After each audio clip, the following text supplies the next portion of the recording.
You're here because you moderated the Twin Peaks panel. I wanted to talk to you a little bit about Twin Peaks because I'm struggling as a Twin Peaks fan to embrace this revival. And I feel like among Twin Peaks fans, I'm in a little bit of the minority. It seems like it is being embraced by a lot of people whose opinions I respect, yours included, critics and whatnot. And I feel like I'm missing something, and maybe you can help me understand what it is I'm missing.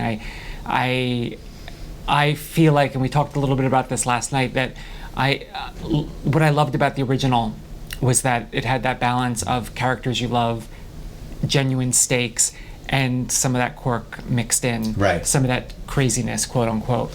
I feel like with the revival, all we're getting is the craziness. Right. With neither of the other two things. You're loving it though. Yes. So explain to me, what am I missing? I don't think you're missing anything. I do feel that I had many of the same emotions that you just described when I saw the first episode back. Once the return kind of declared itself to be none of those things that the original was, in terms of saying we're hanging the entire story on this murder. Although these characters may be strange, it's functioning in a realm that you understand. But I think that over the following weeks, it started to declare itself as something that was, I guess, and I don't want this to sound pretentious, is sort of like more artful. And so the idea that I needed it to be this structured thing, once I started putting that aside and just letting the show watch over me, it's almost like I can't really evaluate, whether it's good or bad.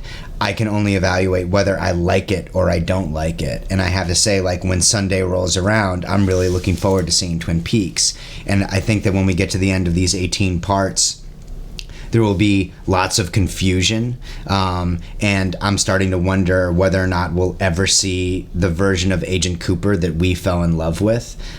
So I think that the idea of, like, I wanted these things and they're being withheld from me, I instead of being frustrated by it, I just sort of gave myself over to it. So it's more, I don't think you're missing anything. It's just sort of more of a psychological trick in saying, like, I'm watching something interesting and new, and I'm not entirely sure I'm supposed to love it, but it is art, and I've always loved David Lynch's art, and particularly in the 8th episode, which was super far out there.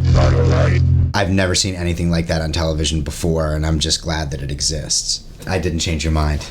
Well, no, Will you keep watching until the end? Episode 8 was when I was like stopped feeling the urge that I needed to watch it every week. Right. That was when I was like, this is becoming work for me now, and that's never a fun place to be when you're watching television. Yeah. I do feel like I've made it this far that I need to, now that Comic-Con's over, go back and catch up on those last two, and then just continue with it, just to see it through. I feel you. The artful thing is interesting, and I get it. We'll see. We'll continue this conversation after it's over. Fair enough. Good.